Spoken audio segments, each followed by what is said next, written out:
Welcome to Pure Intuitive Talk with me, Trish Smith. I'm a multi-dimensional channeler sharing my gift to assist others to connect and work with their whole being, helping bring them into a beautiful way of high-frequency living. Immerse yourself in an hour of nourishment that feeds your spiritual journey and invites you to embrace your empowered soul. You'll feel armed with new understandings for how to shift from pain to love as we explore topics from shamanic sound healing to gut health. Are you ready to take accountability for the impact that we have on the world around us and learn new tools and techniques to feel whole again? Of course you are, and you're in the right place. Pure Intuitive Talk starts now. Hi, everybody. Welcome to Pure Intuitive Talk. I'm your host, Trish Smith, and you're listening to Transformation Talk Radio. Well, this morning, as I was getting myself ready for this podcast and putting on the makeup and because I don't normally wear this much makeup, but when you're on camera, it helps, right? So I was just thinking about all of the thoughts that I have on the subject I wanted to discuss with everyone today, and there's so much. So I'm going to do my best to try and explain a big picture in fragments so that hopefully as a listener you can follow along. What I'm seeing, I know what we're all seeing right now in our times, are people feeling isolated, people feeling lonely, people feeling discouraged, people feeling depressed, anxious, right? All of these things that we're experiencing in our bodies, and myself included, right? So I don't want to exclude myself from any of that. But there's something within me that's God-given that prioritizes relationships. And I understand that we're all wired and designed for different purposes. And maybe that's just because it's a part of my purpose. That I don't know. But what I do know is that it's hard for me knowing how many people are out there that really feel so alone and so misunderstood and are suffering deeply with depression, and they're suicidal, and they don't feel like they're allowed to reach out for help. And I guess part of me is afraid that even when they do reach out, that their desperate cry isn't necessarily heard as the desperate cry that it is. It's heard more, and maybe people are watering it down when they talk to their loved ones. But because right now our society is kind of riddled with a lot of those emotions, it seems like people are more passing off, right? Like, oh, okay, well, they're depressed. Well, isn't everybody now, right? Like, and somebody that's wrestling with suicidal tendencies, ideologies, thoughts, it's make or break a person's spirit when it comes to being brushed off by others when they finally have the courage to speak on those things. Or maybe there's somebody like me and other people that I do know that are very comfortable talking about all of the things, whether they are heavy, whether they're dark, whether they're negative, right? And people are not exactly quite understanding the value that is there when a person is willing to speak those things, because someone like me might do it where we kind of make it sound funny, because over the last 48 years, I've managed to grow a dark sense of humor at times. Humor is something that's carried me through over and over again in my life. So I am someone that learned to laugh at myself at a very young age. And even my oldest son and I, older, I have two, but we'll have some pretty dark jokes. But I want to make sure that people in general understand that those of us that have, been through times in our life where we've had suicidal thoughts, suicidal tendencies, if just because we're able to joke about it, that's just a way that we've found to communicate about these things going on for ourselves. without wanting to put it on the other person, right? So it's like giving us the opportunity to express it because it's there, without saying, hey, now this is your responsibility, right? But then what happens is people end up going, oh, okay, well, you know, maybe they don't need someone, right? And it gives them the opportunity to brush it off a little easier. One of the things we often see on social media are quotes like, check on your strong friends, those kinds of things, because so many people are wearing a face, right? Because of my wiring, because of my neurodivergence, I'm really not capable of wearing that face. If I'm having a hard time, people know it. My mother once said to me, she goes, she's like, boy, if you don't like someone, they really know it. I'm like, and I'm not like mean or rude about it, but I just, if people are ugly to other people, I find that ugly. And if I'm not into them, I guess I wear it on my face. So unintentional. However, I'm just not someone that's really good at hiding my emotions, and I don't choose to pretend that they don't exist. So when I personally have been wrestling with suicidal thoughts, it happened for me probably about 20 something years ago, and then again a couple of years ago. And I was able to talk on it, able to speak about it. Just because I was able to speak about it didn't mean that I didn't need help, that I didn't need support. Fortunately for me, I have an incredibly supportive husband, and he was there for me through thick and thin. But I had a handful of friends that didn't know what to do with it, right? And so if you're out there and you're struggling with these things, I want to be able to help you understand that not everybody is wired or designed to have the capacity necessarily to shoulder with some of us experiencing such great heaviness. But there's also a kind of flip side to this that I want to address, which I believe is really unfortunate. And I would even walk into saying evil in some ways.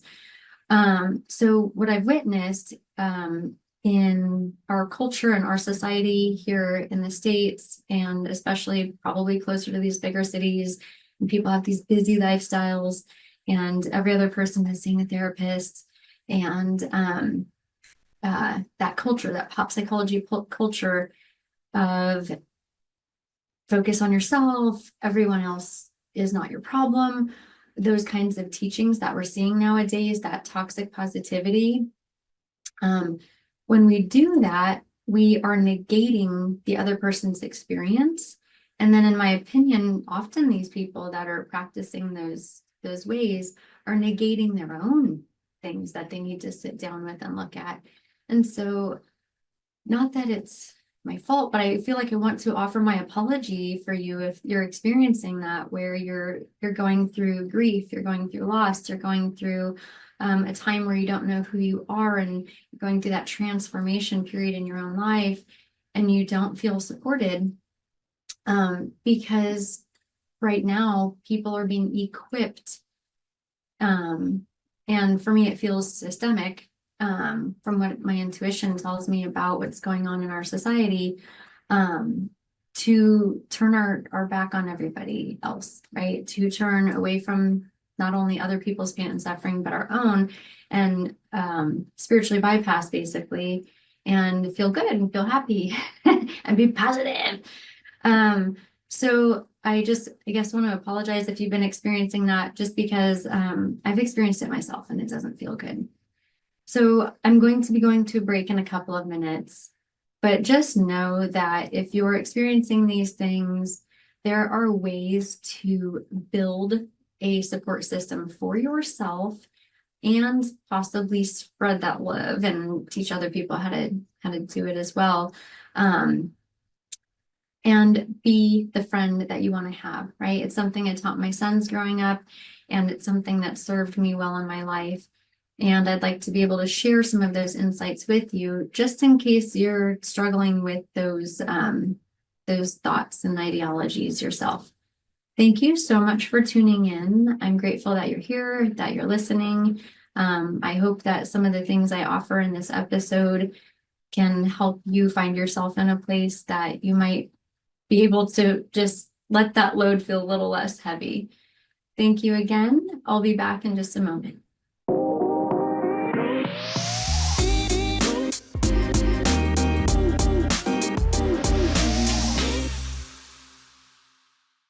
Hi, everybody. Welcome back. Thank you for staying here, staying tuned in. Before we went to the break, we got into some areas that can get a little dark, can get a little heavy. But for me personally, I think that it's so important to be able to talk about everything, because not one single human being on this planet is going to ever go through their whole life without experiencing it. And if we don't talk about it, then we don't bring it to light. And if we don't shed light on it, we don't transmute it, right? So I would like to offer some ways, some things that have helped me throughout the years, and some tools that I've passed on to clients and loved ones that I've witnessed be life-changing for them. So number one is being the friend that you want to have. And I can tell you from personal experience that there's times where you are being the friend you want to have, right? And you're not maybe necessarily seeing its return, right? You're like, I've been a good friend to all these people. Like, they could call me. I'm a person that can handle hard conversations. Like, where is that person for me in this time, right? And sometimes maybe spirit has us not having that offering in the outside world because we have got to go back and return to within, right? So if we're in that place, if the people in our lives can't handle the heaviness that we're carrying, and it looks like, oh, we're just here to carry this alone. Remember that we're going to go back in, right, within, and be our own home, be our own safe place. And then also recognizing that not everybody has the capacity to carry us in the ways that we need them to at certain times, or we think that we want them to, in all of the ways that we can convince ourselves that the other person isn't being the friend we need them to be, right? Remember that sometimes they don't know how, right? But if we can become the friend we want to have, become the person we, would love to have been there for us when we're having a hard time, we can model that not only for others, but we can also be that for ourselves, if that makes sense. So it's kind of a fun story, but I have a good close friend of mine who really does know how to be a friend. And I was laying in bed last week, my old neck injury. I have a few days a year sometimes where it's debilitating and I'm in bed. It was one of those mornings. She calls my phone. She's like, "Are you home?" I said, "Yeah." She's like, "I'm here at your house." She's like, "I have a little something for you." And the funny part was that I had a little something for her too. So we ended up having this impromptu little gift exchange. But that's part of being that friend, right? Is you're out and you see something and it's not expensive, but you grab it because it reminds you of that person. And then you gift it to them because you love them. And it's just that little tiny symbol that, like, I was thinking about you, right? You're considering, them throughout your day when you run into things and they remind you of them. And sometimes that inanimate object is something they can stick on their desk, or in my friend's case, she sent me a picture later and she's like, "It's on my desk." Or it's just a visual, right? When they glance at it in their life, in their room, in their kitchen, and they go, "Oh, that person loves me. That person was thinking about me." And then there's the reaching out, right? Reaching out with a phone call, reaching out with a text, reaching out with the note in the mail or whatever it is. But how good does that feel, right? And unfortunately, in our culture now, we're texting and we're busy, right? And I was telling someone the other day, like, I really like to believe this because there's been weeks where my screen time pops up on my phone and it's an embarrassing number. I've had times where it pops up and it's like almost 4 hours a day. you know, depending on how bad I've been feeling, if my neck injury is getting me or whatever. And you're like, oh, so like, let's all be honest with ourselves. If we can have a notification that's like, hey, last week you had almost 4 hours a day of screen time, I can guarantee you that you have time to reach out to your friends and your loved ones. Um, and we're keeping those connections, right? It's like anything else that you don't water, it doesn't grow and it withers away and dies. And our connections are no different. And the pop psychology teachings about how we need ourselves and we have to feel good first and all those things. Yeah, we do. Like we have to make sure our needs are met, right? But we don't have to make sure that all of our wants are met before we are maintaining those connections in our lives, right? We cannot get away from being interconnected beings. And I don't care who's trying to teach what right now. We are interconnected beings. We need each other. We need our loved ones. We need our familial relationships. And the more that we prioritize them and feel good and safe in them and be honest and have those communication lines open with each other, the better that we're going to feel and the more that we're going to heal, right? So I'd also like to offer having hard conversations, whether or not they're messy.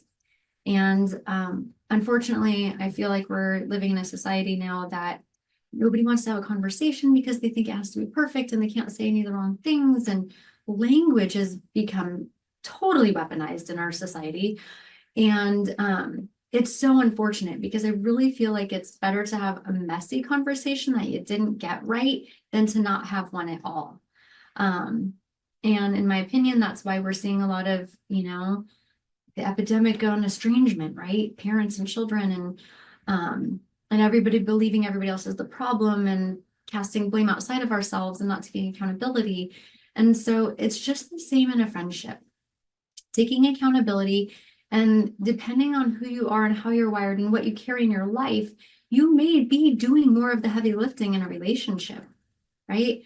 But then there might be another person in your life that's doing a little more of the heavy lifting in the relationship than you are, right?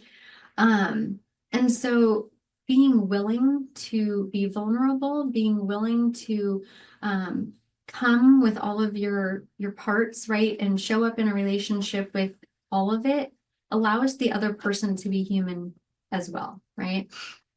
And I do believe that's the greatest gift that we can offer one another is our authenticity.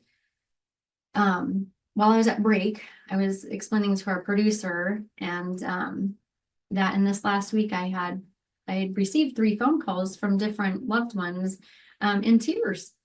And it was such an honor. It was such an honor. And I feel like I could cry now thinking about it. I haven't even cried in a couple episodes. That's been pretty good.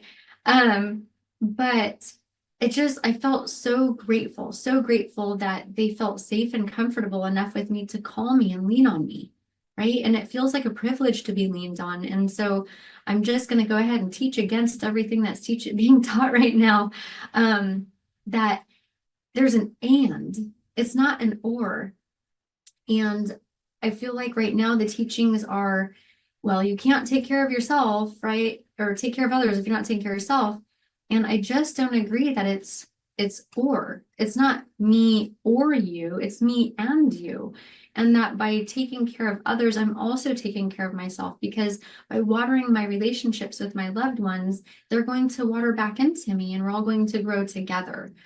So I don't know if that all makes sense to you as a listener, but I promise you that if you practice watering into others, it might not pay off now, but it will pay off. And you'll learn how to be the friend that you want to have.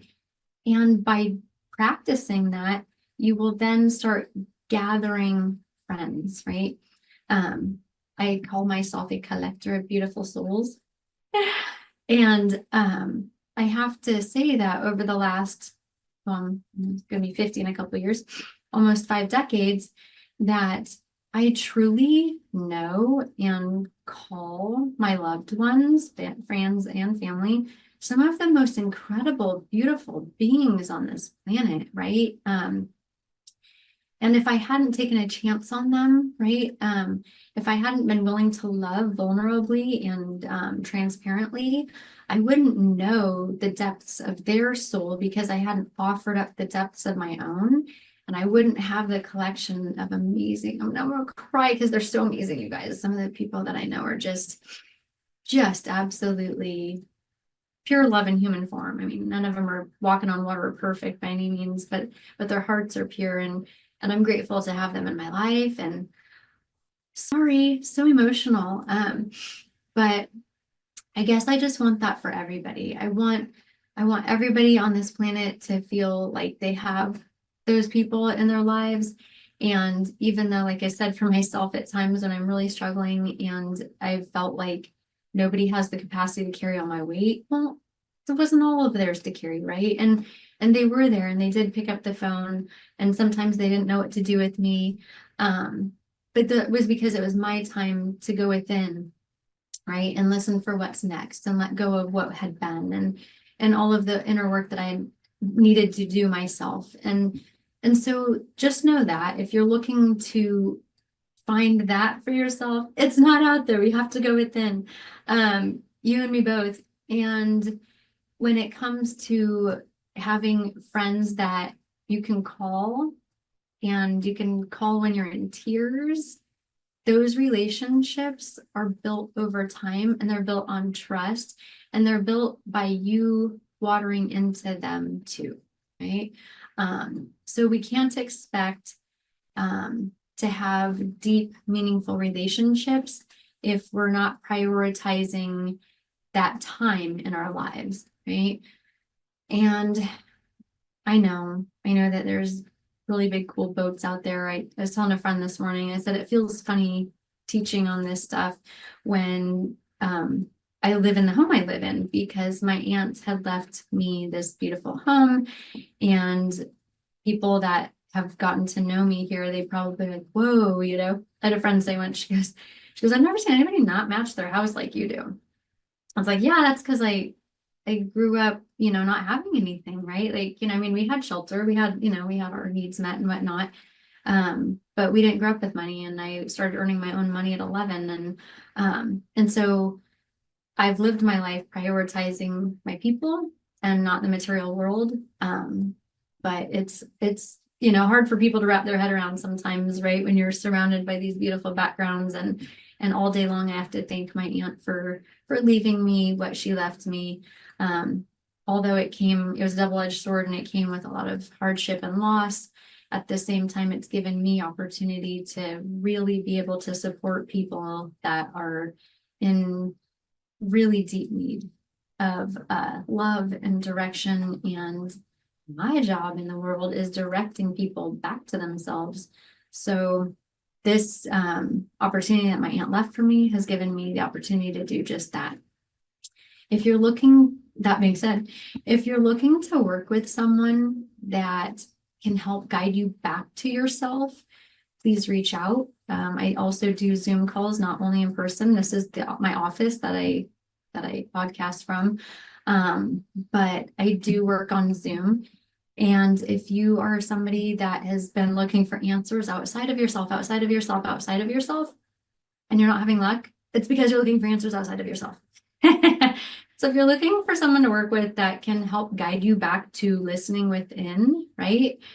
Please reach out. You can find me at pureintuitiveguide.com. You can backtrack on some of the podcasts that I've done talking about discernment, talking about the impact that we have, and what that means, and taking accountability for that in our own lives and our relationships. But right now, I feel like the world really just needs those of us that are looking for love in all the wrong places, right? We're trying to find it outside of ourselves, to go within, find it within. First, be a friend to ourselves, right? And then give from there, and create relationships and friendships that we want to have, and we want to see, and we want to pass on to the generations coming behind us, right? Because nobody should feel alone in this world, and we were designed to live in community. It's just not so. Thank you so much for listening. Once again, I'm Trish Smith, your Pure Intuitive Guide. You're listening to Pure Intuitive Talk. Thank you for listening to Pure Intuitive Talk with me, Trish Smith, your Pure Intuitive Guide. Come back and join us for encouragement to take responsibility and to connect to your whole being. Remember that every moment is the right moment to choose peace, acceptance, and forgiveness. We all have the courage to look deep within, get real with ourselves, and make upgrades to our ways of interacting with the world. It's been my privilege to share this hour with you. For more information about me, go to pureintuitiveguide.com. That's pureintuitiveguide.com. Thanks again, and we will see you here next time on Transformation Talk Radio.